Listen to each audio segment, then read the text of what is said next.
आज की क्लास में हम डिस्कशन यहां से स्टार्ट कर रहे हैं और आज हम ये चैप्टर पूरा कर रहे होंगे लॉज ऑफ थर्मोडायनेमिक्स, जिसमें पहले 12 से 22 एक्सरसाइज देन ऑब्जेक्टिव, इन पे हम चलेंगे और थोड़ा जल्दी जल्दी करने की कोशिश करेंगे। Question number 12, calculate the value of J. देखो अब एक चीज दिमाग में रखो, जब भी कभी मैकेनिकल इक्विवेलेंट ऑफ हीट निकालना, कभी भी अगर आपको मैकेनिकल इक्विवेलेंट ऑफ हीट निकालना हो तो उस सिचुएशन में आप डेल्टा क्यू निकाल लीजिए इन जूल। कभी भी अगर आपको मैकेनिकल इक्विवेलेंट ऑफ हीट निकालना हो उस सिचुएशन में आप डेल्टा क्यू, जैसी भी सिचुएशन दे रखी हो, पहले निकाल लीजिए इन जूल। फिर आपको कुछ ना कुछ जरूर सवाल में मिलेगा कि जो एनर्जी आपने प्रोवाइड की है वो किस में मिलेगी, कैलोरी में। ये क्वेश्चन में दे रखा होगा।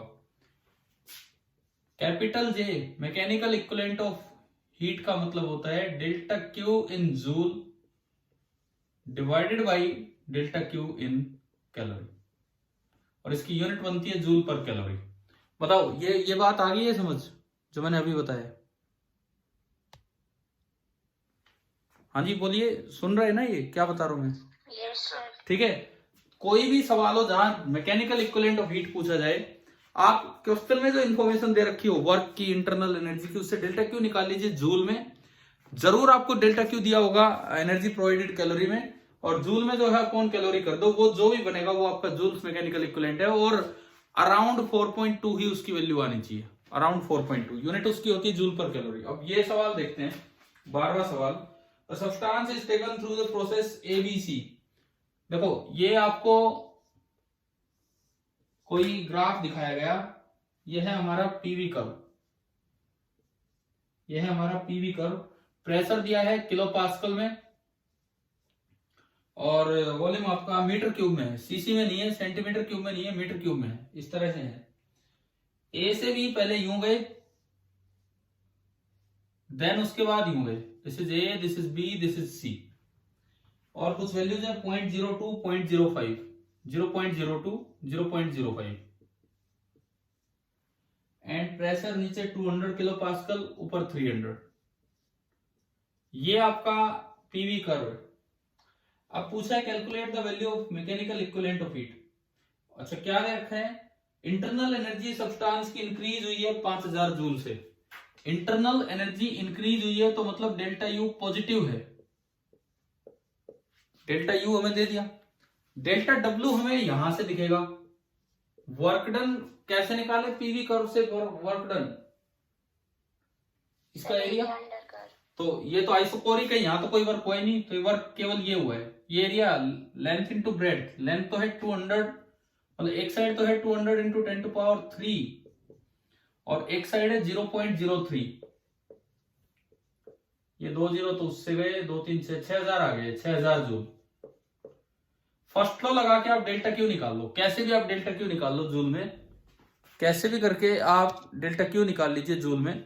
फर्स्ट लॉ लगा के आपने डेल्टा क्यू निकाला और इनको ऐड किया, 5000 6000, ये आ गया 11000 जूल। आपने सिचुएशन देख के डेल्टा क्यू निकाला 11000 जूल। अब जरूर सवाल में आपको वो कैलोरी में दिया होगा, कैलोरी में कितना दे रखा है जो एनर्जी प्रोवाइड की है, 2625 कैलोरी। यही डेल्टा क्यू 2625 कैलोरी है। तो अगर आपको मैकेनिकल इक्विवेलेंट ऑफ हीट चाहिए तो उसका फॉर्मूला है delta Q in joule upon delta Q in calorie. तो इस सवाल में बना 11000 जूल अपॉन 2625 कैलोरी। जो भी होगा 4.2 के अराउंड आना चाहिए, कितना आएगा आप डिवाइड करके देख लेंगे। बताओ भी, समझ आया है ना? तो एक चीज याद ही कर लो, जब भी कभी किसी सवाल में मैकेनिकल इक्विवेलेंट ऑफ हीट पूछा जाए, फर्स्ट लॉ थर्मो लगा के आप पहले डेल्टा क्यू निकालो, कहीं से भी कैसे भी डेल्टा क्यू, वो जूल में आएगा और आपको इन्फॉर्मेशन दे रखी होगी कैलोरी में। और लास्ट स्टेप फिर आपको करना है delta Q in joule upon delta Q in calorie, और जूल पर कैलोरी में उसकी वैल्यू आ जाएगी, है ना? चले हम आगे बढ़े। अब अगर किसी बच्चे ने 11th नहीं किया था तो 12th के बाद वो 11th करके देखे जरूर, और आप अपने आप समझ जाएंगे कैसे होना था कैसे नहीं। चलिए आगे बढ़ते हैं। क्वेश्चन नंबर 13 पे हम चलते हैं।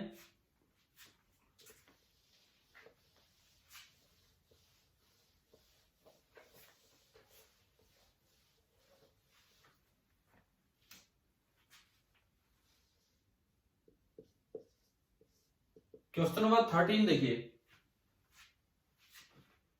Gas is taken along the path A B as shown in the figure. ठीक है, इस बार इधर प्रेशर है, ये ध्यान देना कभी गड़बड़ कर दो, इधर प्रेशर है किलो पास्कल में और इधर वॉल्यूम है सेंटीमीटर क्यूब में। एक साइड प्रेशर है किलो पास्कल में और एक साइड वॉल्यूम है सेंटीमीटर क्यूब में। ठीक है, ए टू बी 250 से 100 और 200 से 500 ये आपको दिया गया है। 250 से लेके 100 तक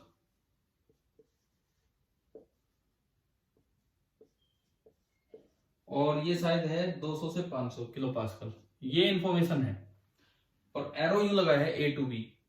एक बार मुझे बताओ, work done by the gas positive है कि नेगेटिव है? बताओ।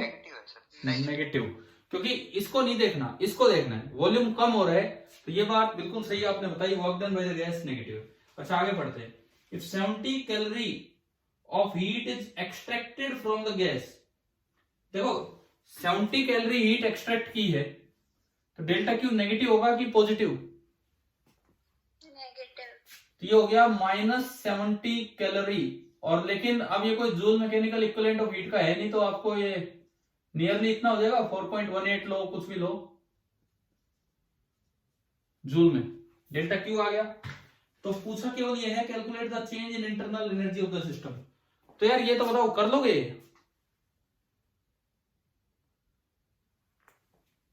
बताइए, कोई डाउट है? क्या कह रहे हो,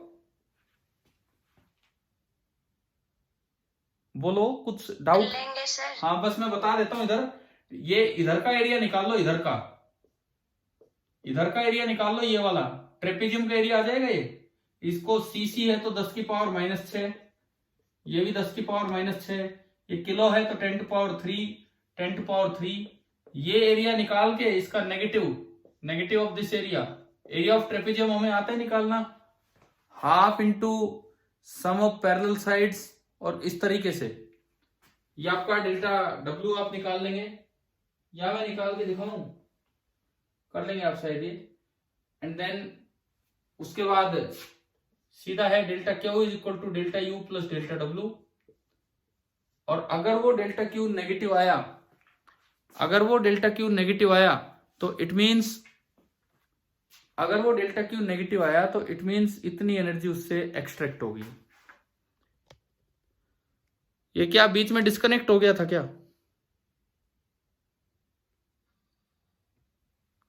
हाँ जी बच्चों बताओ, दोबारा ज्वाइन हो गए?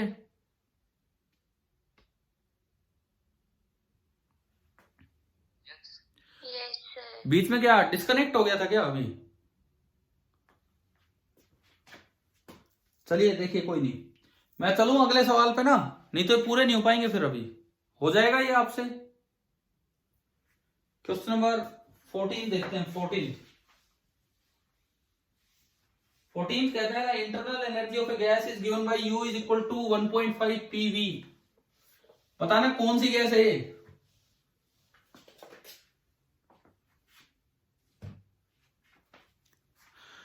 आपको U दिया गया है सवाल नंबर 14 में 1.5 PV।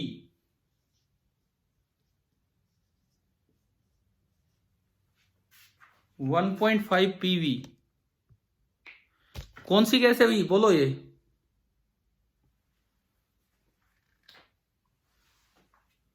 अगर U की value 1.5 into pressure into volume है, तो कौन सी गैस है?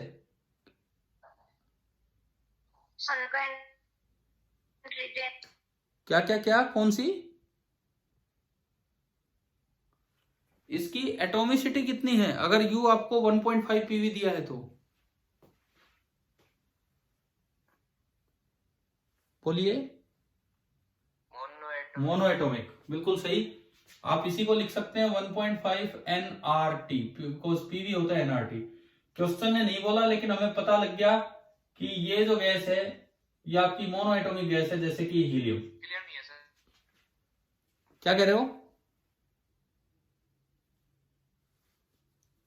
यार? देखो थोड़ा सा नेटवर्क प्रॉब्लम है, बट मेरी आवाज ही सुनने की कोशिश कर लो, कुछ समझ आ रहा है तो। और तो मैं क्या बताऊं अभी। इसके बाद देखिए, इसके बाद मैं देख लेता हूं एक और इसमें क्या हो रहा है, कौन सा नेटवर्क चल रहा है।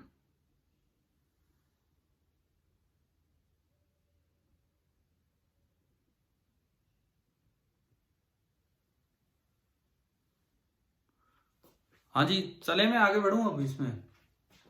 यू आपको दिया है 1.5 पीवी। अच्छा, फिर ये कहता है it expends from 100 centimetre cube two 200 centimetre cube against a constant pressure और 1 into 10⁵ पास्कल। कांस्टेंट प्रेशर पे एक्सपेंड हो रहे हैं तो वर्क डन आइसोबैरिक प्रोसेस में सीधा होता है P into V final minus V initial. आपने ये करके इसका डेल्टा डब्ल्यू निकाला, मैं एक बार वैल्यूज भी देख लेता हूं। इसमें दिया है प्रेशर है 10⁵ पास्कल। 10⁵ पास्कल को और क्या दे सकता था ये सवाल में, इसकी बजाय क्या दिया जा सकता था बताओ। 100 किलो पर। ना वो तो ठीक है, एक 1 एटमॉस्फेयर भी तो यही होता है, समझ गए हो ना ये चीज, है ना, वो यूं ही आ सकता था। और V final minus V initial कितना है 200 माइनस 100, तो 200 माइनस 100 करोगे तो ये 100 ही बचा, और सीसी में है तो 10⁻⁻⁶, 5 और 2 7, यानी कि वर्क डन आया 10 जूल। पॉजिटिव क्यों लिया हमने वर्क, क्योंकि एक्सपेंड हो रही है, वॉल्यूम बढ़ रहा है। वर्क आ गया 10 जूल। अच्छा जी, क्या पूछा है, calculate the heat absorb by the gas in the process. इस पूरी प्रोसेस में हीट कितनी एब्जॉर्ब हुई होगी, तो वर्क तो आ गया 10 जूल। डेल्टा यू बताओ, डेल्टा यू कैसे निकालें। डेल्टा यू तभी तो हीट एब्जॉर्ब आएगा, delta Q is equal to delta U plus delta W. क्या डेल्टा यू का इन्होंने फॉर्मूला दिया है निकालने के लिए? Yes sir. तो डेल्टा यू हो जाएगा P into V final minus P into V initial. Pressure आपने कॉमन लिया 10⁵ और V final minus V initial, ये तो सेम ही है। हमें यहां पे ये लिखना भूल गया, इंटू क्या है, इंटू 1.5। तो डेल्टा यू जो आपका है दैट इज 1.5 इंटू दिस, और ये आपका वर्क ही था, यह भी वर्क निकाला 10, तो 1.5 इंटू 10 15 आ गया। तो इनका सम फिर तो डायरेक्ट आंसर ही दिख रहा है आपको, 25 जूल ही होगा इसका आंसर। आ गया ना समझ?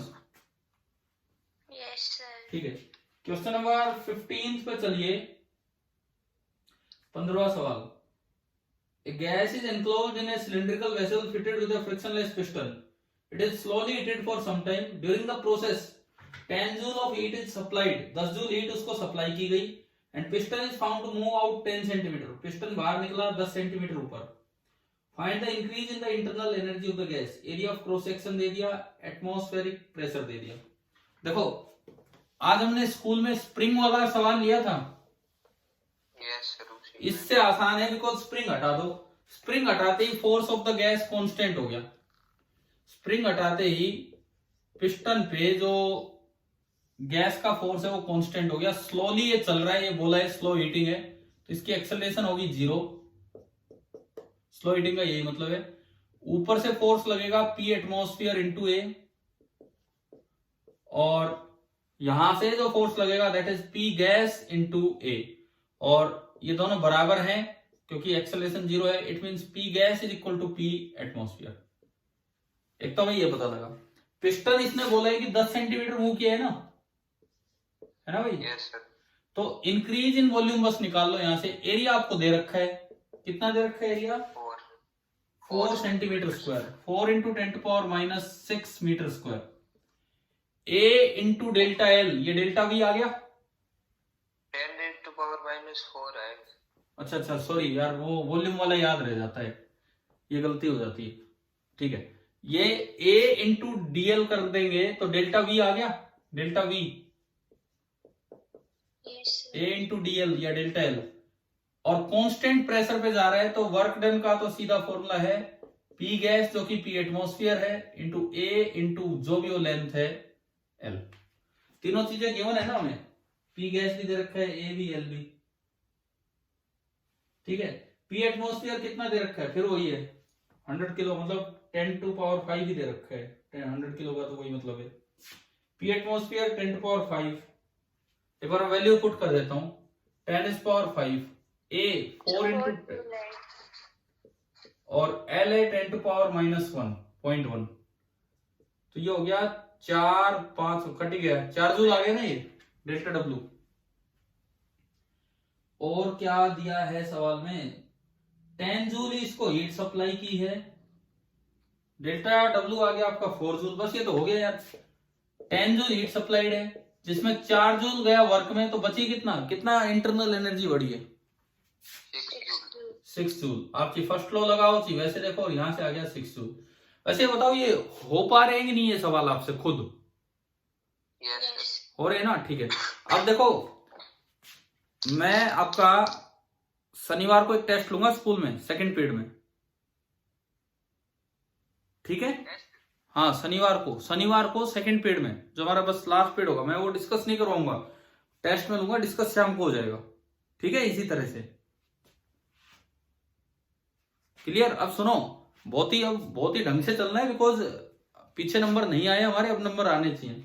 एक बार ध्यान से सुनिए, हमारे पास है केवल 4 लेक्चर, स्कूल के हमारे पास केवल 4 लेक्चर हैं, 2 कल के 2 परसों के।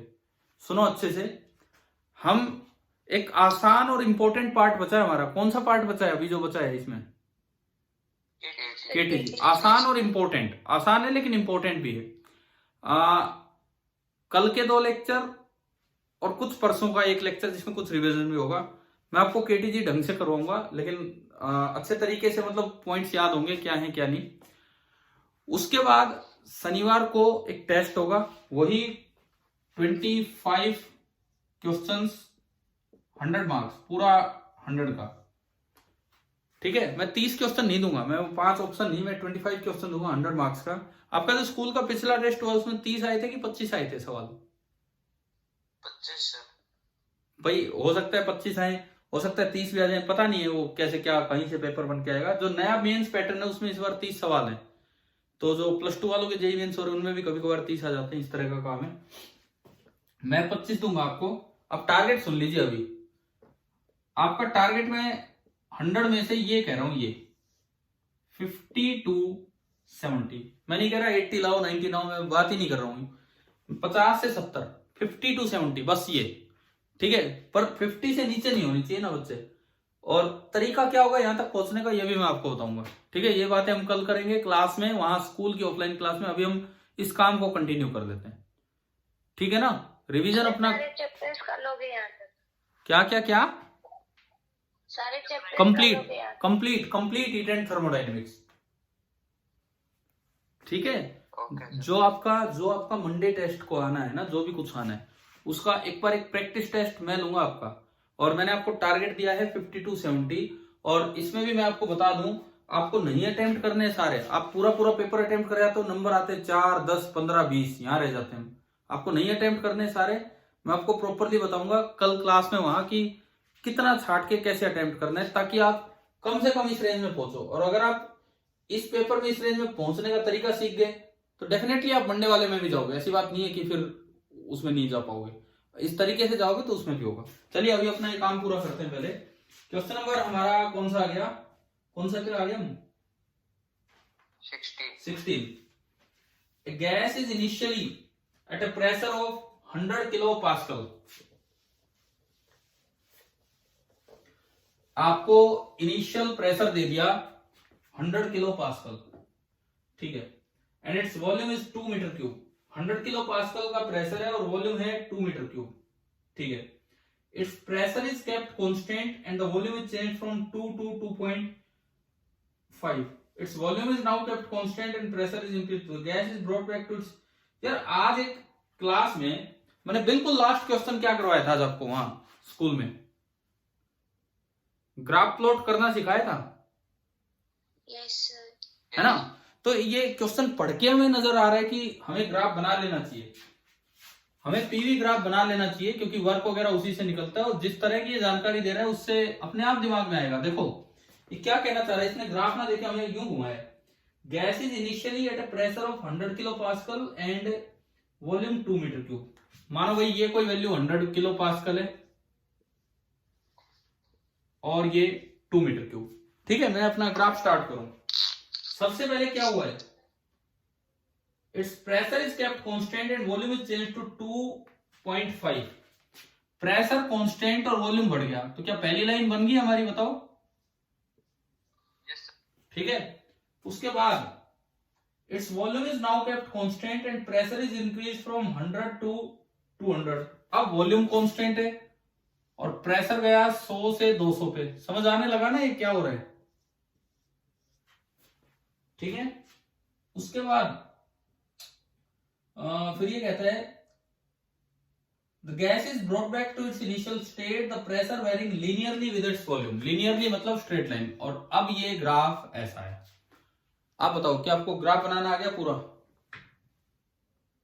yes sir, ठीक है, ये किलो पास्कल में है और ये मीटर क्यूब में है। कितने बच्चों ने जब ये क्वेश्चन ट्राई किया तो एक बार ग्राफ बनाया पहले खुद? किसी ने तो बनाया होगा ना खुद ये ग्राफ, नहीं तो कम से कम ये सीखे कि ऐसे चलना चाहिए। अब देखते हैं, अब स्टार्ट करते हैं काम। Question number 16। हाँ, A part, whether the heat is supplied to और एक्सट्रैक्टेड फ्रॉम द सिस्टम। बस इतना देख लो, इतना देख लो कि साइक्लिक प्रोसेस है तो डेल्टा यू कितना? 0। डेल्टा डब्ल्यू बताओ इसको देख के कि नेगेटिव वर्क है कि पॉजिटिव? नेगेटिव सर, देखो, जाते टाइम वर्क ये हुआ है, केवल ये पॉजिटिव है क्योंकि वॉल्यूम बढ़ा है, इसमें कोई वर्क नहीं हुआ। और आते टाइम तो ये वर्क और बढ़ गया, इसके साथ साथ एरिया ज्यादा है, और आते टाइम वॉल्यूम कम हुआ है, तो नेगेटिव वर्क ज्यादा है, पॉजिटिव वर्क कम है। इट मींस डेल्टा डब्ल्यू क्या है? नेगेटिव। तो डेल्टा क्यू होगा 0 माइनस, यानी कि ये क्या आ गया? 0 में नेगेटिव जुड़ेगा तो ये नेगेटिव आया। तो डेल्टा क्यू नेगेटिव का क्या मतलब है कि एनर्जी एक्सट्रैक्टेड। ये तो हो गया हमारा फर्स्ट पार्ट। नहीं तो ये बताओ आप लोगों ने कैसे किया फिर? ये अगर ग्राफ नहीं बनाया तो कैसे किया ये ट्राई? क्या ये हुआ था कि नहीं आपसे? हाँ ना, बस इतनी बता दो, फिर मैं बढ़ ही रहूं आगे। चलो कोई नहीं, हम आगे बढ़ते हैं। इसके बाद है B part, how much heat was supplied और एक्सट्रैक्टेड। अब तो आसान है ये। कैसे कैसे बताएं कितनी हीट निकली है इससे? भाई इसका वर्क निकाल लो। साइक्लिक प्रोसेस का वर्क क्या होता है, कैसे निकालते हैं साइक्लिक का वर्क?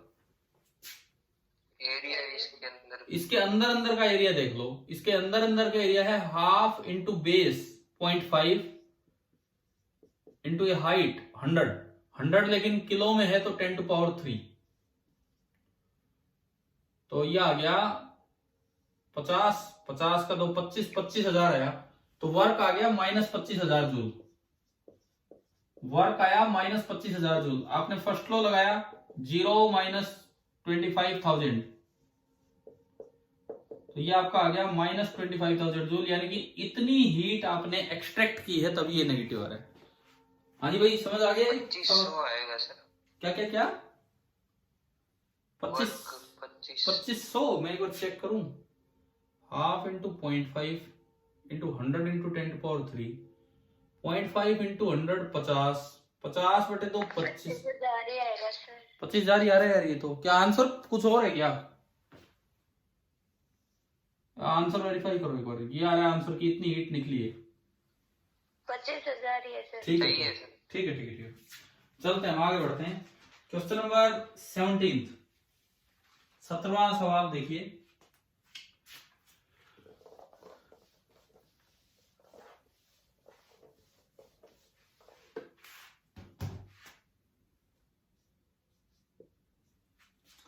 सेवनटीन हम देखें, consider the cyclic process ABCA। इस बार VT ग्राफ है। अब स्कूल में जो क्वेश्चन लिया शायद मैंने VT ग्राफ ही बनवाया था आपसे उसमें, है ना? Yes sir. ठीक है, इस बार ये VT ग्राफ है और ये एक ऐसी प्रोसेस है। AB तो एक स्ट्रेट लाइन है जो ओरिजिन से पास हो रही है। This is a straight line passing through origin. उसके बाद ए सी एक ऐसा है जो सी से ए आएगा, ये ऊपर जा रहा है कहीं, और ये कुछ ऐसा बना रखा है। इस तरह के 3 पार्ट बनाए हैं ए बी सी। ठीक है, इंफॉर्मेशन क्या दे रखी है वो देखते हैं। It is performed on a sample of 2 mole of an ideal gas. Number of mole आपको दे दिए 2। Total of 1200 joule heat is withdrawn from the sample. Withdrawn मतलब डेल्टा क्यू कितना लेना है, माइनस -1200 जूल। ठीक है, find the work done by the gas during the part B C. आपको केवल और केवल बीसी पार्ट में क्या वर्क किया वो निकालना है। पहले तो फर्स्ट लॉ लगा के ना टोटल वर्क ले लो। पहले तो आप फर्स्ट लॉ ऑफ थर्मोडायनेमिक्स लगा के total work, delta Q is equal to delta U plus delta W. Cyclic process है तो डेल्टा यू कितना 0, तो डेल्टा डब्ल्यू टोटल वर्क वो आ गया -1200 जूल। अब टोटल वर्क के 3 पार्ट होंगे, W A B plus W B C plus W C A, और वो आपका हो गया -1200 जूल। ये स्टेप आया ना समझ? ठीक है। अब देखो सी ए वर्क 0 होगा, क्यों बताओ? क्योंकि वॉल्यूम कांस्टेंट। क्योंकि वॉल्यूम कांस्टेंट है। मुझे निकालना है ये वाला वर्क, तो अगर ये मुझे दिख जाए तो आंसर आ जाएगा। Yes sir. अब ए टू बी कैसी प्रोसेस है बताओ? क्या आइसो, प्रेशर कांस्टेंट। हाँ, कैसे पता लगा pressure constant? This is a straight line passing through origin. It means ये कुछ इस तरह की इक्वेशन है, T बराबर mx प्लस सी, और वो c कितना है समझ गए? y equal to mx plus C. It means T is some constant into V, or you can say T is directly proportional to V। ऐसा कब होता है? PV इक्वल टू nRT हमें बताती है, यहां से T होगा P upon NR into V। तो T directly proportional to V कब होगा? जब ये प्रेशर क्या हो? कांस्टेंट। तो ये प्रोसेस आपकी होगी आइसोबैरिक। आइसोबैरिक का जो वर्क होता है या तो होता है P into V final minus V initial, या होता है NR into T final minus T initial. देख लो कौन सा लगेगा इसमें, क्या है जानकारी दे रखी है। एक मिनट, सेकंड लगेगा। इन्होंने हमें हाँ टेम्परेचर चेंज बता दिया। N नंबर ऑफ मोल कितना 2, R नियरली 8.3 आप ले लिया कीजिए ऐसा यूनिट में। T final minus T initial बताना है क्वेश्चन से देख के। 200। एक minute, T final minus T initial, ये हम देख रहे हैं कौन सा। हाँ ठीक है, ये यहाँ पे टाइम टेम्परेचर एक्सिस दिखा रखा हमें, तो ये दिख जाएगा हमें वहां से। 200 है ना? ठीक है, -200 है कि 200 है?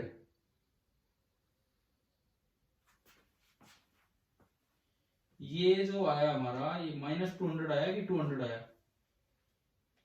बताओ? हाँ भाई बताइए, एक मिनट, जो मैंने पूछा उसका जवाब दीजिए। सर +200। कैसे? अगर मैं C2A आ रहा हूं, हम C2A वाला वर्क निकाल रहे हैं। C2A अगर मैं आ रहा हूं तो T फाइनल तो नीचे वाला है और T इनिशियल तो ऊपर वाला है, तो T final minus T initial तो नेगेटिव आ रहा है यहाँ पे। ना सॉरी, अब कौन सा वर्क निकाल रहे हैं? मैं ही गलत बोल दिया था। कौन सा वर्क निकाल रहे हैं? A to B। A to B में ये T फाइनल ज्यादा है, यही दिया होगा 500 आपकी बुक में।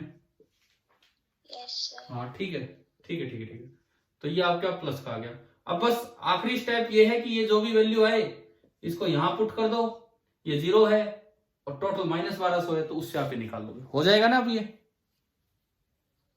तो ये दिमाग में रखो, कभी भी किसी साइक्लिक प्रोसेस में कोई अजीब सा पार्ट आ जाए जिसकी प्रोसेस ही नहीं पता कौन सी है, तो अब बाकियों का वर्क फर्स्ट लॉ से लगा के, टोटल वर्क फर्स्ट लॉ से लगा के और बाकियों का वर्क अलग अलग निकाल के ये काम कर लेना। ठीक है, याद रहे ये बात। आगे बढ़ते हैं हम। सवाल नंबर 18। देखिए क्वेश्चन नंबर 18 क्या कहता है, figure show the variation in internal energy with volume of 2 mole of an ideal gas in a cyclic process. The temperature of the gas at B and C are 500 Kelvin and 300 Kelvin. ठीक है, calculate the heat absorbed by the gas during the process. देखते हैं हम ये।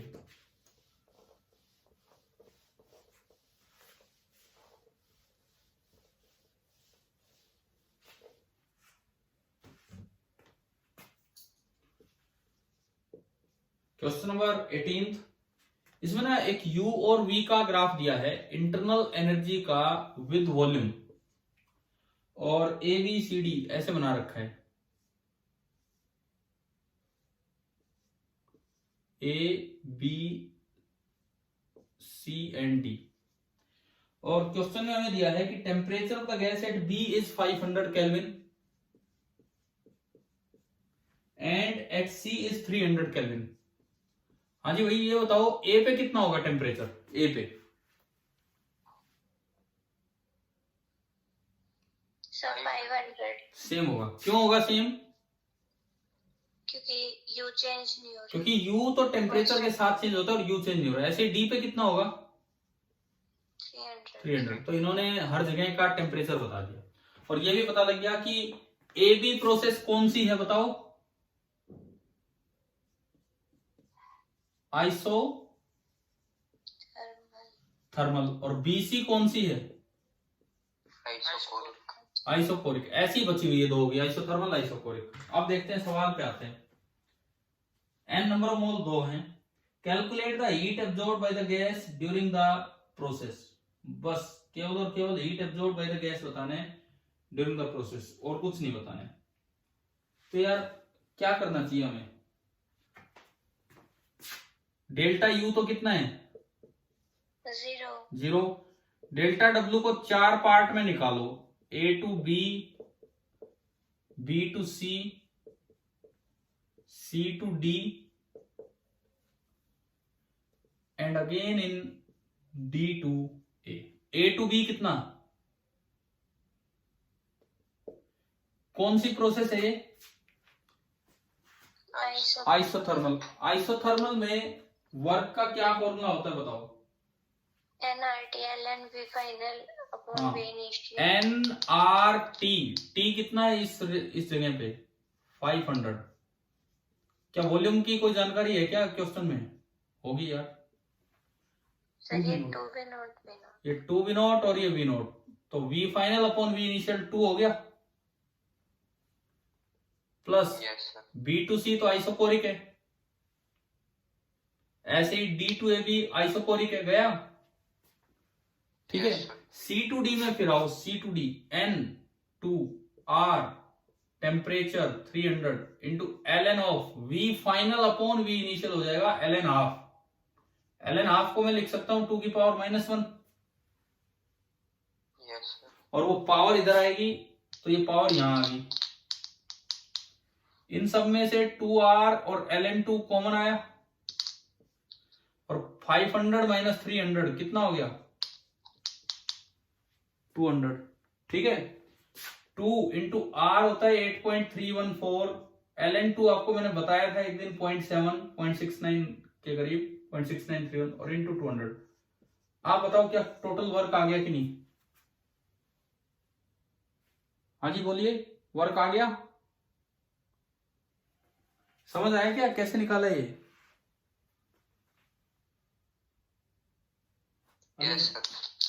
Clear है कि पूरा solve करूं? हो जाएगा ना? कि डेल्टा यू 0, डेल्टा डब्ल्यू, अब डेल्टा क्यू फिर से फर्स्ट लो लगा दिया, delta U plus delta W, और ये पॉजिटिव आएगा तो इतनी हीट एब्जॉर्ब की उसने। चले हम आगे बढ़े? Yes sir. ठीक है।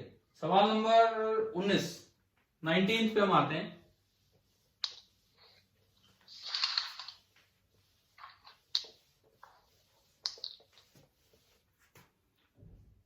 Question number 19, find the change in internal energy of 2 kg of water. क्या आज एक ऐसा क्वेश्चन लिया था कि नहीं क्लास में? Yes sir. जब वो स्टीम में कन्वर्ट हो रहा है तो किस तरह से, तो वैसा ही है। वो 100 डिग्री पे ही कन्वर्जन था, ये थोड़ा अलग है। ये कहता है वो यहाँ स्टीम में कन्वर्ट नहीं हो रहा, वहां पे स्टीम कन्वर्जन था, यहाँ दिया है 2 kg वाटर ही है और उसका टेम्परेचर 0 से कहां तक गया, 4 डिग्री तक गया। स्पेसिफिक हीट कैपेसिटी 42, तो डेंसिटी 0 डिग्री पे थोड़ी कम है, 4 डिग्री पे मैक्सिमम होती है। एटमॉस्फेरिक प्रेशर है 10⁵, तो आपको ये बताना है, बस यही बताना है। तो सबसे पहले तो आप बताओ भाई डेल्टा क्यू कितना है। इसका फॉर्मूला तो आज जो क्लास में वहां हुआ था वो तो m इंटू एल था, है ना, Yes, sir. जबकि यहां होगा एम सी डेल्टा टी। मास कितना दिया है, 2 kg. 2 kg, केजी में है तो सी 4200 जूल पर किलोग्राम केल्विन, और डेल्टा टी कितना केल्विन में, 4 केल्विन, 4 डिग्री सेल्सियस या 4 केल्विन एक ही बात है। ये बताओ मल्टीप्लाई करके कितना आया डेल्टा क्यू। 4 2 8, 8 6 आ गया 16 से, 8 4 32 और 1 33, ये तो आया डेल्टा क्यू। सवाल में हमसे पूछा है क्या बताना है, डेल्टा यू आपको बताना है। तो एक चीज और आपको चाहिए डेल्टा डब्ल्यू, और डेल्टा डब्ल्यू हमने पढ़ा था ऐसी केसेस में डेल्टा डब्ल्यू होता है पीडीवी, यानी कि P into V final minus V initial. आज जैसे एक सवाल जब स्कूल में लिया तो उसमें तो ये था कि अगर वो लिक्विड से गैस बनता है तो केवल बाद वाला ही वॉल्यूम लीजिए, पहले वाला तो आप इग्नोर कर सकते हैं, ध्यान है ना वो चीज, ठीक है। Yes, sir. लेकिन यहाँ पहले भी लिक्विड है बाद में भी, तो आपको ढंग से लेना होगा। पी प्रेशर उतना ही लो जितना एटमॉस्फेरिक प्रेशर है, वही रहेगा वहां पे। एटमॉस्फेरिक प्रेशर कितना है, 10⁵ पास्कल, शायद उसमें हमने 1 एटमॉस्फेयर बोला था। अच्छा वी फाइनली वो 4 डिग्री पे है, तो मास अपॉन डेंसिटी है ना भाई, वॉल्यूम। बाद में डेंसिटी है 1 मिनट, 0 डिग्री से वो गया है 4 डिग्री पे, तो P इंटू वी फाइनल। बाद में डेंसिटी कितनी है, 999.9. 999.9 माइनस और 2/1000,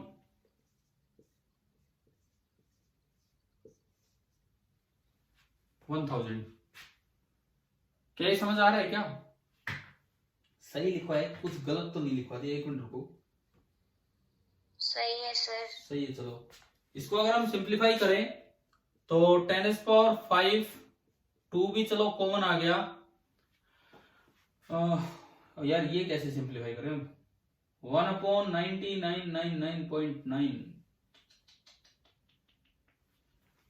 ये कैसे सिंप्लीफाई करें, कैलकुलेटर है आपके पास अभी, बताओ एक बार। सर ये पूरा सॉल्व करके -0.02 आएगा. कितना आएगा ये, -0.02. -0.02, ये आना है।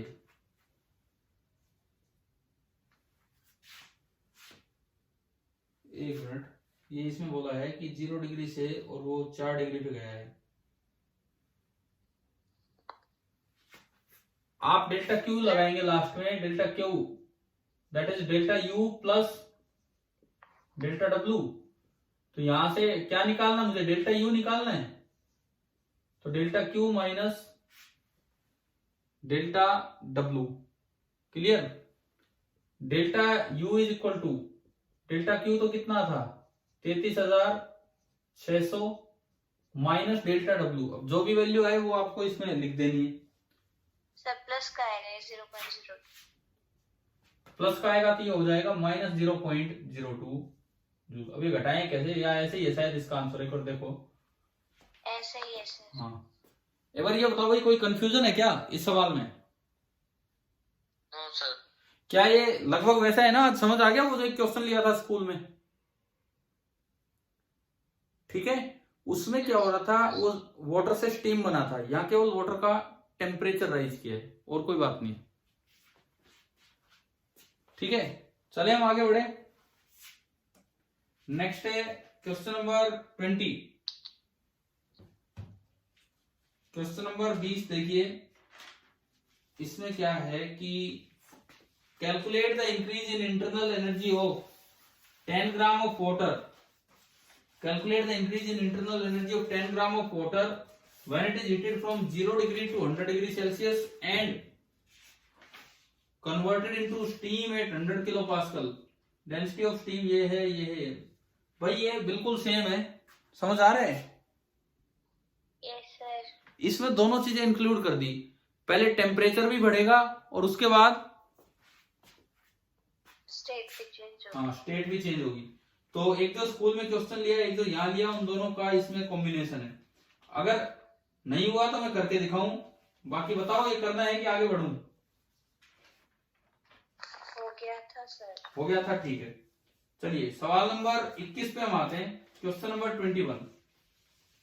ये हाँ जी बोलो, क्या कह रहे हो? कोई बच्चा कुछ बोल रहा है तो पूछिए क्या कहना चाह रहे हैं। चलिए मैं आगे बढ़ता हूं, क्वेश्चन नंबर 21 ये हम देखते हैं। ये हुआ क्या 21 और 22? हाँ भाई 21 और 22 कुछ हुए कि नहीं हुए? तो 22 हो गया। 22 हो गया, 21 नहीं हुआ। चलो ठीक है, मैं आता हूं अभी पहले 21वें पे, दोनों ही मैं करवा रहा हूं।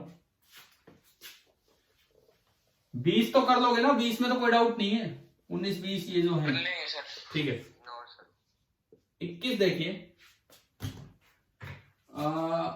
Figure shows a cylindrical tube of volume V। ये एक सिलेंड्रिकल ट्यूब है और इसका टोटल वॉल्यूम V है। एडियाबैटिक बॉल्स हैं कंटेनिंग एन आइडियल गैस, ठीक है। The internal energy of this ideal gas is given by 1.5 nRT। फिर से वही बात, कौन सी गैस है ये? मोनोएटॉमिक, ठीक है। The tube is divided into two equal parts by a fixed diathermic wall। ये मूविंग पिस्टन नहीं है। टू इक्वल पार्ट्स में इस डायाथर्मिक वॉल हीट एक्सचेंज हो सकता है। इक्वल पार्ट्स मतलब इधर का वॉल्यूम भी V/2 है और इधर का वॉल्यूम भी है V/2। पहली बात तो ये, ठीक है जी। Initially the pressure and the temperature are P1 T1 on the left side, P1 T1 and P2 T2 on the right side. P2 and T2 उधर है। वॉल्यूम V/2 और V/2 तीनों जानकारियां दे दी, ठीक है। The tube is divided into ना हो गया ये। The system is left for sufficient time so that the temperature becomes equal on the two sides. थोड़ी देर में टेम्परेचर इक्वल हो गया है, वो कोई भी T हो गया मान लो। First part, how much work has been done by the gas on the left part, find the final pressure on the two side, find the final equilibrium temperature and how much heat. देखो कुछ भी पूछा हूं मैं आपको, एक बार situation समझा दूं ढंग से। कुछ भी इन्होंने कैलकुलेट करवाया, हम पहले सिचुएशन समझें। क्या ये मूविंग पिस्टन है क्या, या फिक्स्ड वॉल है? फिक्स्ड है तो इधर की मॉलिक्यूल टक्कर मारता रहे, इधर का मॉलिक्यूल टक्कर मारता रहे, क्या इसका डिस्प्लेसमेंट होगा? नहीं होगा। तो वर्क डन तो फिक्स है, वर्क डन तो कितना होगा? 0। क्या समझ आ गया? ठीक है ना, इधर वाले मॉलिक्यूल इसको चला सकते ना उधर वाले, केवल हीट एक्सचेंज हो सकती है और कुछ नहीं। तो बताओ वर्क डन समझ आया कि नहीं आया? आ गया सर। ठीक है। अब देखो दूसरी बात, वॉल्यूम जितना इधर है उतना ही उधर है, क्या नंबर ऑफ मोल बराबर है? ये बताओ। Yes sir. कैसे, अभी देखते हैं भाई। इधर आइडियल गैस इक्वेशन लगाओ, P1 इंटू V/2, इधर मैंने नंबर ऑफ मोल N1 माने, N1R/T1। इधर आइडियल गैस इक्वेशन लगाओ, P2 इंटू V/2, N2R/T2। यहां से N1 आया P1 इंटू V/2R/T1 और यहां से N2 आ रहा है P2 इंटू V/2R/T2। आप बताओ क्या ये सेम आ गए? क्या नंबर ऑफ मोल सेम दिख रहे हैं यहां से दोनों? No sir. वॉल्यूम सेम होने का ये मतलब नहीं है कि नंबर ऑफ मोल सेम है। समझ आया ना ये? ठीक है, ये है इनिशियल, ये आपके आगे initial number of moles. Initial number of moles जो है N1 और N2 दोनों हमने कैलकुलेट कर दिए। अच्छा जी, अब देखो ऐसी सिचुएशन में टेम्परेचर कैसे निकालें, जैसे थोड़ी देर में इन्होंने पूछ लिया कि भाई फाइनल टेम्परेचर क्या होगा, कैसे निकाले टेम्परेचर, कैसे निकाले सुनिए। कोई भी हाई मान लो, कोई भी लो, एक हाई मानना पड़ेगा टेम्परेचर, एक लो मानना पड़ेगा। एक बार आप आंसर देख के बताओ, आंसर में T2 माइनस T1 ले रखा है कि T1 माइनस T2 ले रखा है, कहीं भी T2 minus T2 minus T1। It means मानो कि ये तो हाई टेम्परेचर है और ये कैसा है, लो, ठीक है। अब कुछ हीट इधर से इधर ट्रांसफर हुई होगी, कब तक, जब तक थर्मल इक्विलिब्रियम आ जाता है। थर्मल इक्विलिब्रियम पे दोनों साइड का टेम्परेचर जीरोथ लॉ के अकॉर्डिंग, थर्मल इक्विलिब्रियम पे दोनों साइड का टेम्परेचर क्या हो जाएगा, बिल्कुल सेम। हाँ जी, क्लियर हुआ ये, ठीक है। कुछ एनर्जी इधर से इधर ट्रांसफर होके आ गई, तो देखो इधर से कितनी एनर्जी ट्रांसफर हुई, इधर से इसका मैं लिखूं हीट लॉस्ट,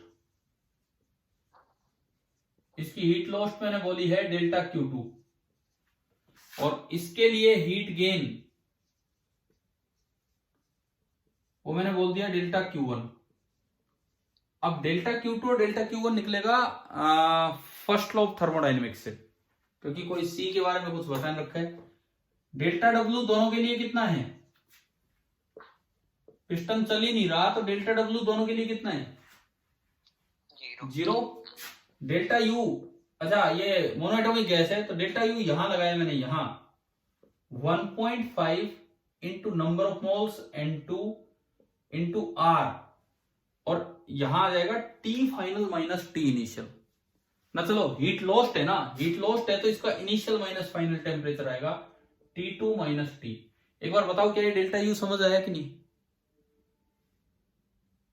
यस क्लियर है ना, किसी को कोई डाउट नहीं होना चाहिए कैसे लिखा है। पहले U इनिशियल लिखा 1.5 N2 R T2, फिर U फाइनल लिखा 1.5 N2 R T, और हीट लॉस में होगा कि भाई कुछ एनर्जी कम हुई है तो डेल्टा U लॉस आ गया आपका, ये दरअसल डेल्टा U लॉस आ गया कि कितना है, क्लियर है। अगर हम बात करें पूरा एग्जैक्ट, और थोड़ा एग्जैक्ट चलते हैं, तो ये लिखना चाहिए फाइनल माइनस इनिशियल। ये फर्स्ट लॉ लगाया, delta Q is equal to delta U plus delta W, ये होगा 1.5 N2 R T minus T2, but ये नेगेटिव है, क्यों है ये नेगेटिव, क्योंकि T छोटा होगा और T2 बड़ा है। नेगेटिव का मतलब है कि ये हीट लॉस है, तो अगर हीट लॉस पूछा जाए ना, हीट लॉस, वो दरअसल इसका मोड होगा, तो वो लिखा जाएगा 1.5 N2 R, और इसको पॉजिटिव कर दो T2 माइनस T। अभी तो क्लियर हुआ ना ये कैसे लिखा है, कोई डाउट उसमें उधर वाले में? No sir. सिमिलरली इधर आओ, डेल्टा W 0 है, डेल्टा U फिर दोबारा इधर का लिखते हैं, इधर 1.5 इंटू N1 इंटू R, और T फाइनल T है माइनस T इनिशियल T1 है। फर्स्ट लॉ लगाएंगे, delta Q is equal to delta U plus delta W। Delta W तो 0 है, तो जो यहां से डेल्टा Q आया हीट गेन वो पॉजिटिव आएगा, ये तो 1.5 N1 R into T minus T1। Heat loss, heat, आप प्रिंसिपल ऑफ कैलोरीमेट्री लगा दो यहाँ पे, समझ आया ना कैसे कर रहे हैं। तो इसको और इसको इक्वेट करेंगे तो 1.5 R से 1.5 R तो कैंसिल, बताओ ये क्लियर है ये वाला स्टेप। N1 ये रहा, P1V upon 2R T1 into T minus T1 is equal to N2 ये रहा, P2V upon 2R T2 into T2 minus T। V से V गया, 2R से 2R गया। अब यार बताओ क्या क्रॉस मल्टीप्लाई करके T कैलकुलेट कर लोगे? Yes sir. और देखो इन्होंने आंसर थोड़ा लैम्डा के टर्म्स में दिया है, कोई बात नहीं, इन्होंने एक टर्म को लैम्डा बोल दिया, P1 T2 plus P2 T1। मैं करके दिखाऊंगी यहाँ से T फर्स्ट पार्ट, मतलब जो भी पार्ट है, हो जाएगा कि नहीं बताओ एक बार। हो जाएगा सर। देखो अगर इसको आप यहीं छोड़ दोगे तो इससे बढ़िया तो मैं करके दिखा दूं, नहीं तो आप कर ही लेना, बस ये सीधा है। मैंने आपको क्या सिखाया है, इस तरह का कोई भी पार्ट आता है, इस तरह का कोई भी पार्ट है जहां फिक्स्ड वॉल है, वहां वर्क डन नहीं होगा। जहां फिक्स्ड पोल है वहां वर्क डन नहीं होगा और डेल्टा क्यू सीधा डेल्टा यू के बराबर होगा। तो आपको पहचानना होगा कि मोनो एटॉमिक गैस है, डाई एटॉमिक गैस है, इस तरह से। ठीक है, यहां तो चलो इन्होंने सीधा ही दे दिया, यू का ये एक्सप्रेशन है। अच्छा, फाइनल टेम्परेचर कैसे निकालते हैं? हीट लॉस हीट गेन बराबर करके, प्रिंसिपल ऑफ कैलोरीमेट्री लगाकर। वो कैसे निकालते हैं? डेल्टा यू से। चलो ये भी हो गया। अब इसके मैं पार्ट्स पढ़ लूं एक बार, क्या क्या है। First part, work done. Work done तो कितना होगा फिक्स्ड वॉल वाले कंटेनर्स में? 0। सेकेंड पार्ट, सेकेंड से पहले हमने थर्ड कर दिया, find the final equilibrium temperature. आ जाएगा यहां से थर्ड पार्ट। यहां से अगर आप टी निकालो, मैं इसका आंसर देख के लिखता हूं। P1 T2 P1 T2 P1 plus P2 और नीचे दिया है लैम्डा। लैम्डा है P1 T2 plus P2 T1, P1 T2 plus P2 T1। चलो ठीक है, ये आ जाना है टी। अब जो बीच का पार्ट है और एक चौथा पार्ट है। चौथा पार्ट क्या है? How much heat has flown from the gas on the right to the gas on the left. अब इन्होंने आइडिया भी दे दिया, देखो बिल्कुल लास्ट में बता दिया इन्होंने। हमें तो आंसर देख के पता लगा, बिल्कुल लास्ट में इन्होंने बता दिया किधर से किधर हीट ट्रांसफर हुई है, राइट से लेफ्ट। इसका मतलब राइट वाला साइड हाई टेम्परेचर और लेफ्ट वाला लो। ठीक है, how much heat has phloem. अरे यार ये तो ना यहीं से निकल जाएगा, या तो ये निकाल दो या ये निकाल दो। कितनी हीट फ्लो करके गई है, या तो इसकी ये लॉस निकाल दो या इसका गेन निकाल दो, वही तो है हीट फ्लोन। बताओ ये पार्ट हो जाएगा D part. Yes sir. D part में क्या करना है, जैसे आपने ये उठाया 1.5 N2 R, N2 की वैल्यू ये रही, R T2 आपके पास गिवन है और T आपने अभी जो निकाला वो उसमें कैलकुलेट करेंगे। एक्सप्रेशन ही थोड़ा सा आगे बढ़ाना, आप सोल्व करोगे आपसे होगा। कर लोगे ये पार्ट, लास्ट पार्ट। अब एक पार्ट बचा है। कौन सा पार्ट बचा है? बीच में बी में क्या पूछा है इसने? Find the final pressure on the two side. Find the final pressure on the two side. Final pressure gas equation से आ जाएगा। देखो ये इनिशियल गैस इक्वेशन ये आपने लगाई, ठीक है। ऐसे ही एक बार बाद में यहां गैस इक्वेशन आप लगा दीजिए। बाद में गैस इक्वेशन क्या बनेगी? इधर की तरफ में बात करो, P final into V/2 is equal to N1 into R into T। देखो मैं कुछ मिटा के यहां लिख के दिखाता हूं आपको, ये प्रेशर निकालने का तरीका। इनिशियल इक्वेशन ये है इधर की, मैं पहले लेफ्ट साइड की बात कर रहा हूं। इनिशियल इक्वेशन ये दिख रही है आपको, पहले लिखी हुई है। Yes sir. फाइनल ये होगी, ना तो वॉल्यूम चेंज हुआ ना नंबर ऑफ मोल चेंज हुआ, हाँ टेम्परेचर चेंज हो गया। तो अगर आपको P फाइनल, इससे ना इसको डिवाइड कर दो, इससे इसको डिवाइड करते ही आपका बना P final upon P1। V/2 से V/2 गया, R से N1 R से N1 R गया, बराबर T अपॉन T1। तो यार ये तो ना डायरेक्ट आंसर आ रहा है, P final is equal to T upon T1 into P1। और क्या आपने कॉमन टेम्परेचर अभी देखा था कैसे निकालना है? Yes sir. वो इसमें पुट करो तो आपका P फाइनल इधर का आ जाएगा। सेम यही काम उधर कर लो, दो इक्वेशन लगा के, एक लिखी हुई है एक फाइनल लिख दो, डिवाइड कर दो, सेम उधर से, और ये हो जाएगा। मैंने आपको पूरा सोल्व नहीं किया, लेकिन पूरा एक एक स्टेप बता दिया कैसे करना है। अब बताओ अपने आप कर पाओगे ये क्वेश्चन? Yes sir. ठीक है, ट्राई जरूर करना, इसको छोड़ मत देना कभी यूं ही सोच के, नहीं तो फिर मैं ही करता। आज थोड़ा समय कम है इसलिए मैं आगे बढ़ता हूं, है ना। 22वां सवाल, क्वेश्चन नंबर 22। मुझे लगता है कि लगभग ऐसा ही है, बताओ आप लोग। Yes sir. देखिए मुझे तो एग्जैक्टली ऐसा ही नजर आ रहा है, फिर भी एक बार पढ़ लेते हैं, फिर भी आप देखिए क्या है। An adiabatic vessel of total volume V is divided into two equal parts by a conducting separator. The separator is fixed. क्या सेम पोजीशन है कि नहीं? इक्वल पार्ट्स है, सेपरेटर है, कंडक्टिंग और फिक्स है, बिल्कुल सेम है ना यहां तक, ठीक है। The part on the left contains 1 mole of ideal gas and part on the right contains 2 moles of the same gas. आपको ये दिया कि इधर तो नंबर ऑफ मोल्स है 1, वॉल्यूम है V/2, इधर नंबर ऑफ मोल्स है 2, वॉल्यूम है V/2। आ गया ना समझ यहां तक? तो initially the pressure on each side is P। अच्छा, इस बार इनिशियल प्रेशर दोनों साइड बराबर है और वो P है, ये आपको दे रखा है। The system is left for sufficient time so that steady state is reached. फिर दोबारा वही बात, find the work done by the gas. भाई जब ये दीवार चल ही नहीं सकती तो वर्क डन कितना होगा? 0. 0। ठीक है। B part, temperature on the two sides in the beginning. In the beginning तो बड़ा आसान, आप केवल और केवल गैस इक्वेशन लगाओ, आइडियल गैस इक्वेशन। इसका टेम्परेचर T1 मान लो, इस बिगिनिंग में इसका T2। इधर लगाओ P pressure, V/2 volume is equal to N number of mole 1 R T1। T1 आ गया PV/2R, T1 आ गया PV/2R। इधर लगाओ P pressure, volume V/2, number of mole 2R T2, और T2 आ गया PV/4R। बताओ T1 T2 आ गया आपके पास? Yes, sir. ठीक है। उसके बाद C part, final common temperature reached. बिल्कुल सेम, बिल्कुल ही सेम। कैसे करोगे final common temperature reached? Sir एक एक इक्वेशन और बना लेंगे। देखो वही है, मैं बता ही देता हूं।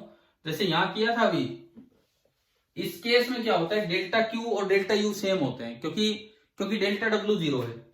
तो इधर से इधर पहले एक बार चेक करो कौन सा टेम्परेचर कम है कौन सा ज्यादा है। ये तो आया PV/2R और ये आया PV/4R। कौन सा कम है कौन सा ज्यादा है T1 T2 में?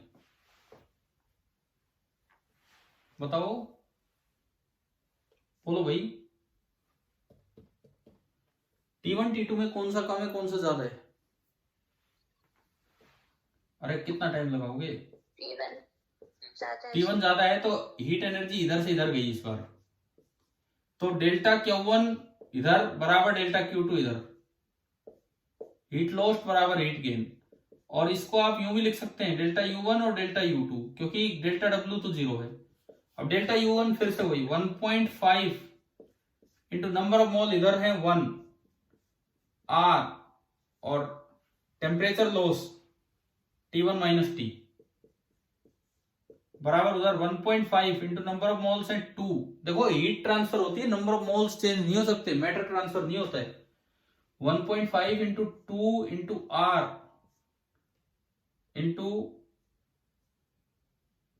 T माइनस T2, और T1 T2 की वैल्यू ये रही। 1.5 R से 1.5 R कैंसिल ही हो गया, ये बना T1 minus T is equal to 2T minus T2। 2T और T जुड़ के 3T बराबर T1 प्लस T2, और यहां से आ रहा है T बराबर T1 plus T2 by 3। T1 plus T2 अगर आप करोगे PV/2R प्लस PV/4R, तो यार है 3PV/4R। समझ आ रहा होगा ना किस तरह से हो रहा है? कर लोगे भाई इसके बाद?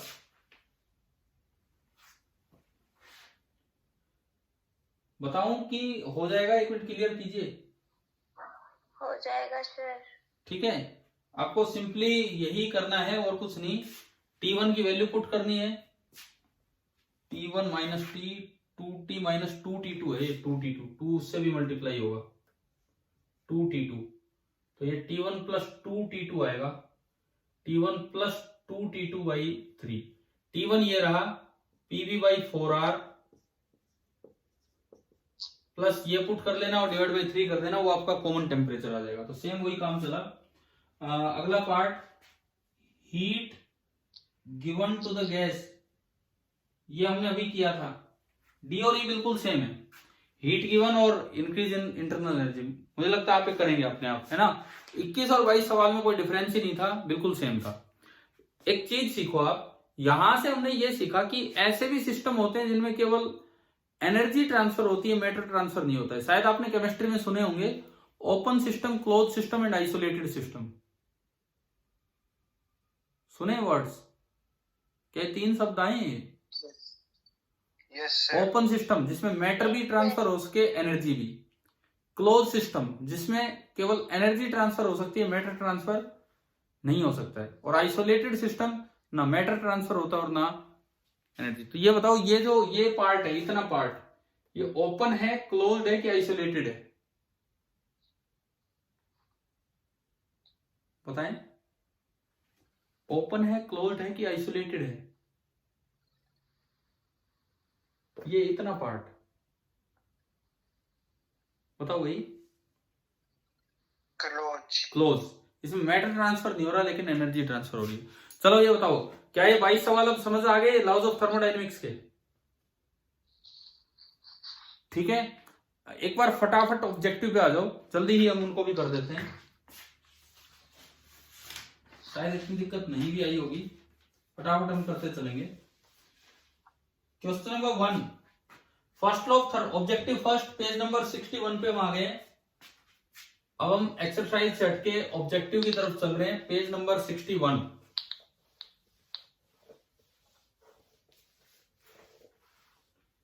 Question number 1, first law of thermodynamics किस पे बेस्ड होता है? जब हमने स्लॉट स्टार्ट किया तो ऐसे 2-3 सवाल लिए थे, उसमें बता भी दिया था उस समय। फर्स्ट लॉ ऑफ थर्मोडायनेमिक्स किस पे बेस्ड होता है? Law of conservation of energy, सीधा ये सवाल। सेकंड, क्या ये आपने ऐसे किए थे ना, ये जैसे मैंने बताया है, आंसर लिख के बी डी ए सी जो भी है वो, फिर देखा होगा कि ऐसे ही किया करो यार, ये ऑब्जेक्टिव और कोई तरीका ही नहीं है। अच्छा, second, if heat is supplied to an ideal gas in an isothermal process, भाई फर्स्ट लॉ लगा दो, केवल फर्स्ट लॉ। आइसोथर्मल प्रोसेस है तो डेल्टा यू कितना? 0। हीट इज सप्लाइड तो डेल्टा क्यू पॉजिटिव, तो फर्स्ट लॉ लगाया, delta Q is equal to delta U plus delta W. ये 0, ये पॉजिटिव, तो डेल्टा डब्ल्यू भी पॉजिटिव, यानी कि गैस एक्सपेंड कर रही होगी। अब पढ़ते हैं इसके ऑप्शन। ये कहता है internal energy gas will increase, isothermal है तो हो ही नहीं सकता, ये तो हो गया होगा ना कि गैस एक्सपेंड करेगी या उसका वर्क पॉजिटिव होगा, समझ आ गया? Yes sir. Third, figure shows 2 process. देखो दोनों प्रोसेस में सेम स्टेट से दूसरी स्टेट पे ले गए, यानी कि दोनों प्रोसेस में डेल्टा यू सेम है कि नहीं? Yes sir. क्योंकि इनिशियल फाइनल पोजीशन सेम है। और डेल्टा क्यू होता है delta U plus delta W. Delta U तो सेम है लेकिन वर्क किस में ज्यादा है वो बताओ, उसी में डेल्टा क्यू ज्यादा हो जाएगा। किसके अंडर एरिया ज्यादा आ रहा है? ए में, ए के नीचे तो ज्यादा एरिया आ गया ना, दिख रहा होगा ना आपको, ये वॉल्यूम एक्सिस की तरफ ए के नीचे ज्यादा एरिया आ रहा है, ठीक है? तो ए में वर्क ज्यादा है, डेल्टा यू सेम है, तो डेल्टा क्यू वहां पे ज्यादा हो गया। हो गया ये। फोर्थ पे हम चलते हैं, refer to figure this, again उसी पे, delta U1 and delta U2। यार इसका तो हम यूज ही कर चुके। इस सवाल में डेल्टा U1 और डेल्टा U2 अलग अलग है कि सेम है? सेम है, हो गया। फिफ्थ, 5वां सवाल, consider the process on a system shown in the figure.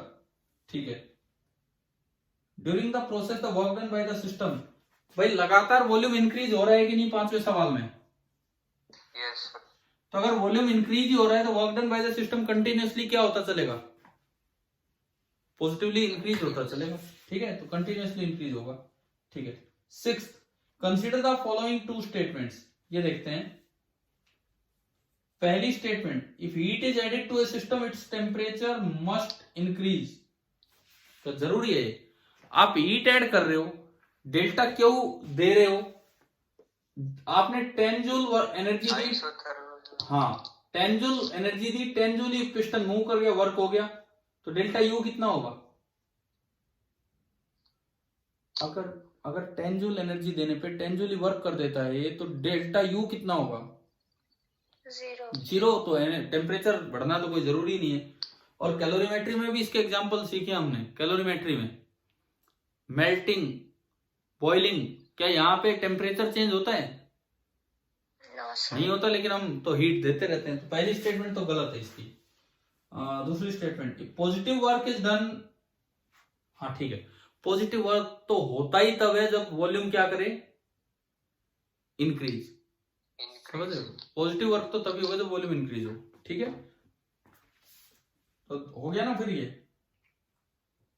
पहली स्टेटमेंट गलत है, दूसरी सही है, ऐसा ऑप्शन है, बी इज करेक्ट, ये सी ऑप्शन है। 7th, an ideal gas goes from state I to state F. देखो क्या P directly proportional to T दिख रहा है आपको ग्राफ से? Yes, sir. ओरिजिन से अगर पास हो रहा है तो P बराबर एम्प्टी टाइप इक्वेशन है, और P directly proportional to T होता कब है? PV इक्वल टू nRT से चेक करो।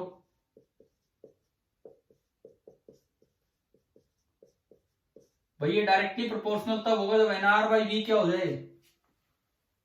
कांस्टेंट। Constant. यानी कि N और R तो चेंज होते ही नहीं है सिस्टम में जनरली, R तो यूनिवर्सल, तो यानी कि V भी कांस्टेंट है। V कांस्टेंट है तो ये आइसोकोरिक प्रोसेस होगी, और आइसोकोरिक में वर्क डन 0। क्लियर? 8 सुनो, consider two processes on a system as shown in the figure.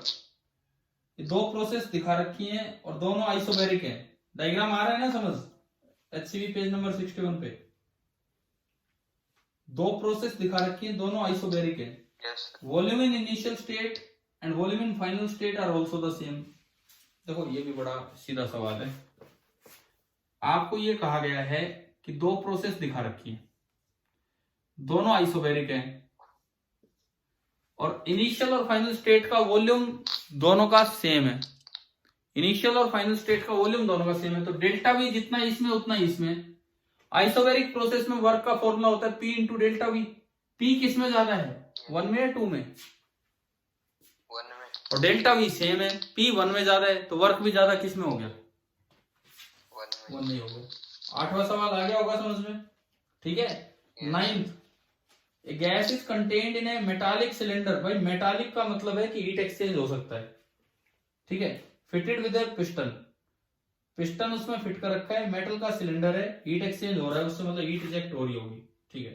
तो piston is suddenly moved in to compress the gas and gas is maintained at this position. As time passes the pressure of the gas in the cylinder. देखो देखते हैं सबसे पहले क्या है ये।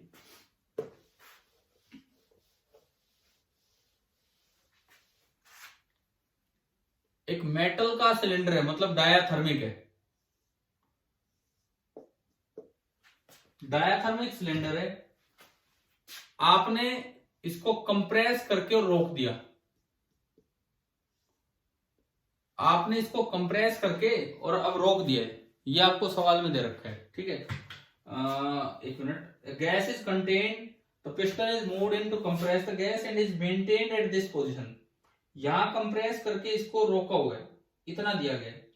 सबसे पहली बात, हीट इजेक्ट हो रही होगी। अगर हीट इजेक्ट हो रही है तो डेल्टा क्यू पॉजिटिव है कि डेल्टा क्यू नेगेटिव? बताओ। नेगेटिव। नेगेटिव।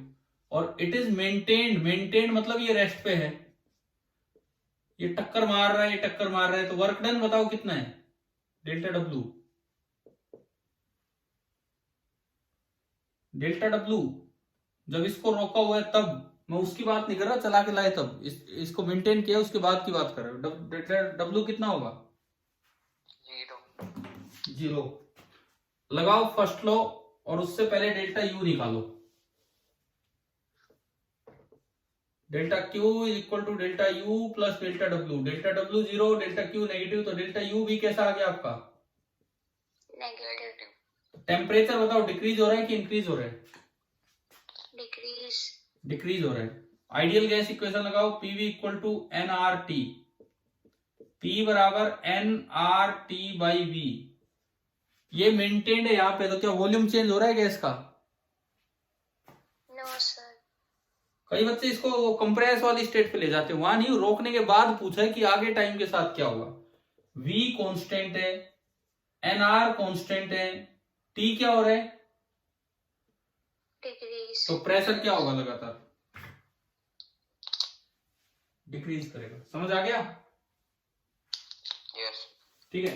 चलिए भाई आखिरी काम पे आते हैं, केवल 5 सवाल हैं। Objective second. सर एक बार ऑब्जेक्टिव फर्स्ट का तो बता दो। कौन सा बताऊं? 5th। ऑब्जेक्टिव फर्स्ट का 5th। Consider a process on a system shown in the figure this. During the process, the work done by the system during the process आपको बताना है। देखिए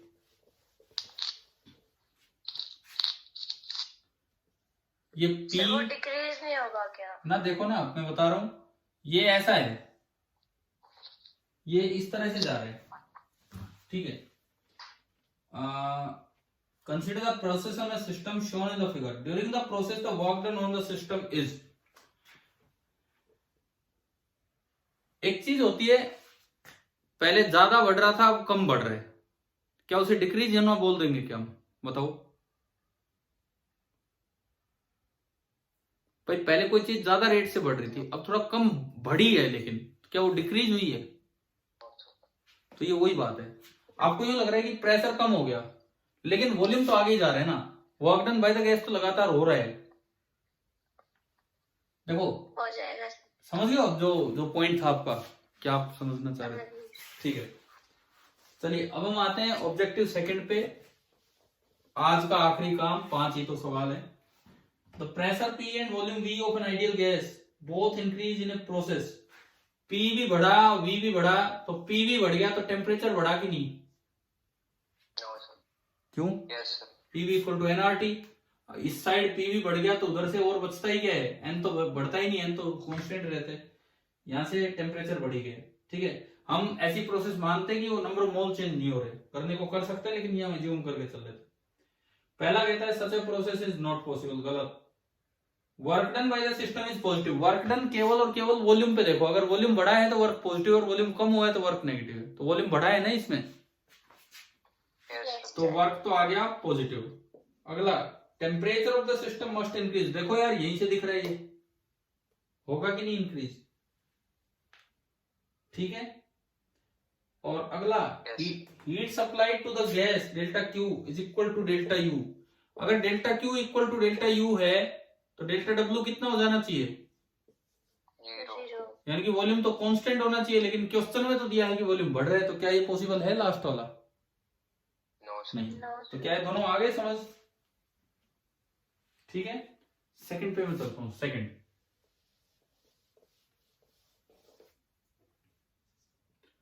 अभी एक बार मुझे कोई बताएगा कितने पार्टिसिपेंट्स कितने इस समय, मतलब मुझे भी मिला के कितने पार्टिसिपेंट्स हैं? 10।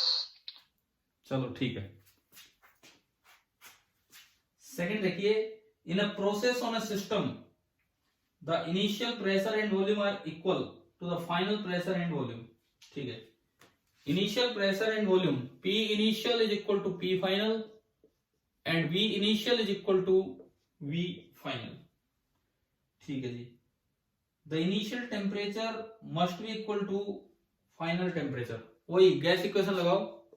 P initial V initial is equal to nRT initial, P final V final is equal to nRT final. Number of mole हम एज्यूम करते हैं कि सेम है, तो जब ये, क्या ये दोनों का ये साइड सेम हो गया कि नहीं, बताओ? Yes sir. ये इसके बराबर, ये इसके बराबर, इन दोनों को मल्टीप्लाई कर दो तो अपने आप ही बन गया PI VI is equal to PF VF। यहां से दोनों इक्वेट हो गए, NR से NR घट गया, यानी कि T initial is equal to T final. तो इसका मतलब पहली स्टेटमेंट तो आपकी सही है, समझ आया?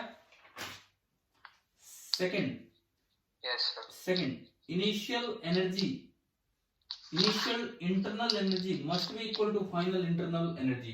क्या टेम्परेचर सेम है इनिशियल और फाइनल?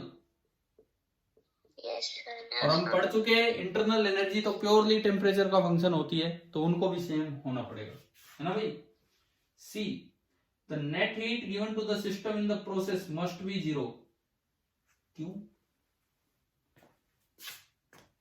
डेल्टा U तो जीरो है, ये तो श्योर है, क्योंकि अभी हमने देखा U इनिशियल बराबर U फाइनल है। लेकिन क्या हम ऐसा बोल सकते हैं कि वर्क नहीं हुआ? क्या डेल्टा W जीरो है क्या? क्या V इनिशियल और V फाइनल सेम होने का ये मतलब है कि वर्क नहीं हुआ? No sir. भाई जितनी भी साइक्लिक प्रोसेस होती हैं, V इनिशियल और V फाइनल तो उनमें भी इक्वल होता है, क्या उनमें वर्क नहीं करती हो सिस्टम? Yes sir. तो यानी कि ये तो नॉन जीरो हो सकता है ना। अगर ये नॉन जीरो हो सकता है तो डेल्टा Q को भी नॉन जीरो होना पड़ेगा, यानी कि आप ये नहीं कह सकते कि कोई हीट एब्जॉर्ब नहीं की है। बताओ, सी पार्ट आ गया समझ? तो ऐसे डी भी आ गया होगा समझ। Yes, D sir. डी भी मैंने समझा दिया है। डी में वर्क की बात कर रहे हैं, साइक्लिक प्रोसेस में भी तो वर्क Yes. नॉन जीरो आता है ना। तो ए और बी ये दो सही आ गए। चले भाई आगे बढ़े। तीसरा, थर्ड देखिए आप अपना। तीसरे में लिखता है a system can be taken from initial state P1 V1 to final state P2 V2 by two different methods. ठीक है। Let delta Q and delta W represent the heat given, which of the following must be the same. भाई जब state use हो चुकी है बात भी एक दो बार,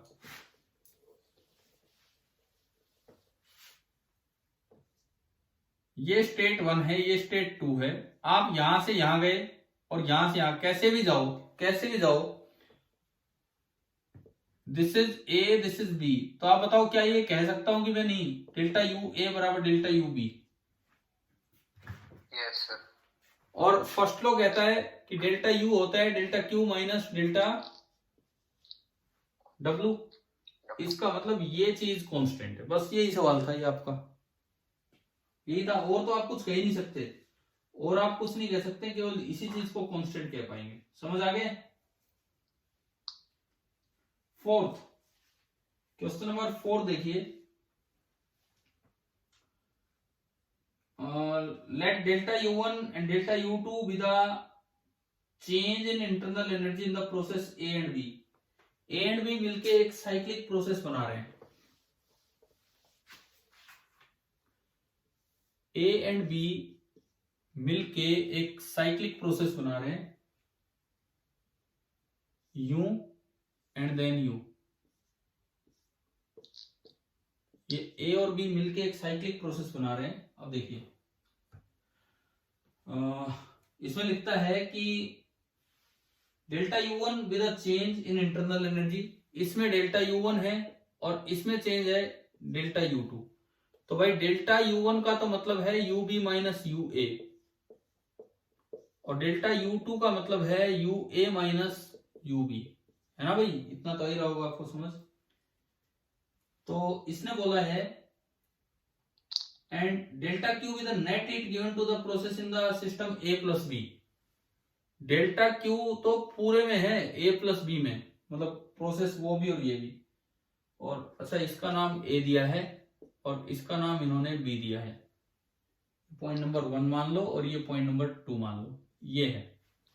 एंड डेल्टा W है net work done. Delta W आपका नेट वर्क डन है पूरे में। साइक्लिक प्रोसेस में टोटल डेल्टा U कितना होता है? 0। तो यहां से भी दिख रहा है, वो यहां से भी दिख रहा है। अगर आप delta U1 plus delta U2 करोगे, वही तो है आपका डेल्टा U टोटल पूरे में। ये कट जाएंगे सारे, तो ये कितना आ गया? 0 आ गया। और पूरी साइक्लिक प्रोसेस में आपने फर्स्ट लॉ लगाया, delta Q is equal to delta U plus delta W। Delta U 0 दिया गया है, तो ये इसके बराबर आ गया। अब बताओ ऐसे ऑप्शन मिल गए कि नहीं आपको?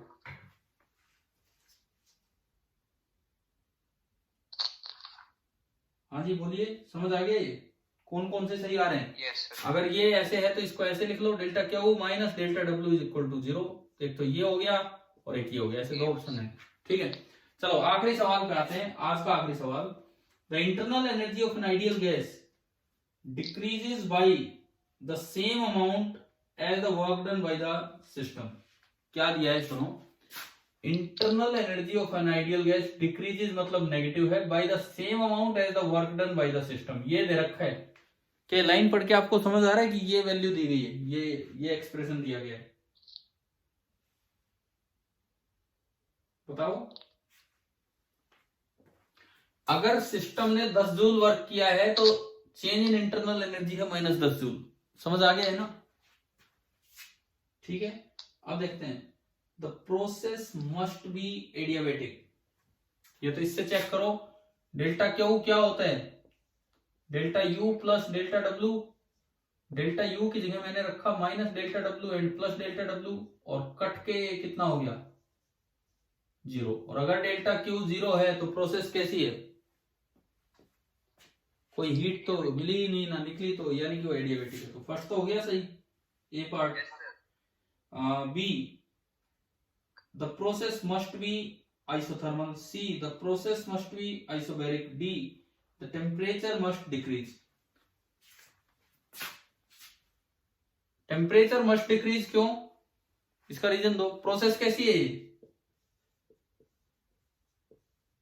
एडियाबैटिक है, ठीक है. Work done by the system positive. हमने याद भी किया है कि एडियाबैटिक एक्सपेंशन में कूलिंग होती है. यहां से देख लो डेल्टा यू नेगेटिव है, इससे पता लग रहा है कि टेम्परेचर डिक्रीज. और आइसोबैरिक और जो भी दी है उनका कोई इससे लेना देना है ही नहीं, वो तो हो ही नहीं रहा है. अभी बताओ भाई, क्या है चैप्टर पूरा समझ आ गया कि नहीं? Yes, sir. देखो इस बार हमने एच.सी. वर्मा के लाइन से calorimetry, heat transfer and laws of thermodynamics 3 chapter पूरे डिस्कस किए, 3 कंप्लीट डिस्कस किए. और एक हीट एंड टेम्परेचर का हमने डिस्कशन लिया था एक दिन शायद ऑब्जेक्टिव का. 4 काम हम कर पाए हैं, ठीक है. अब जो बाकी डिस्कशन की बजाय मैं आपसे ये कहूंगा भाई आप यही पार्ट अपना रिवाइज कर लो. अभी मैं कल आपको स्कूल में केटीजी पढ़ाऊंगा और आप तैयार रहो. शनिवार टेस्ट भी अच्छा करोगे, मैं कहता हूं मंडे टेस्ट भी अच्छा करोगे. एक स्ट्रेटेजी के साथ चलो, अच्छे से आप तैयारी कीजिए, रिवीजन ढंग से कीजिए. जो किया है बस वही सवाल दोबारा कर लाए, नहीं तो वो भी नहीं हो पाएंगे. क्लियर है? और कल हम फिर बात करते हैं कि किस तरह हमारा टारगेट रहेगा 50 to 70 आउट ऑफ 100, 50 to 70 कैसे हम शनिवार को भी ये पाएं और सोमवार को भी ये पाएं. ठीक है भाई? Good night. Good night. Thank you.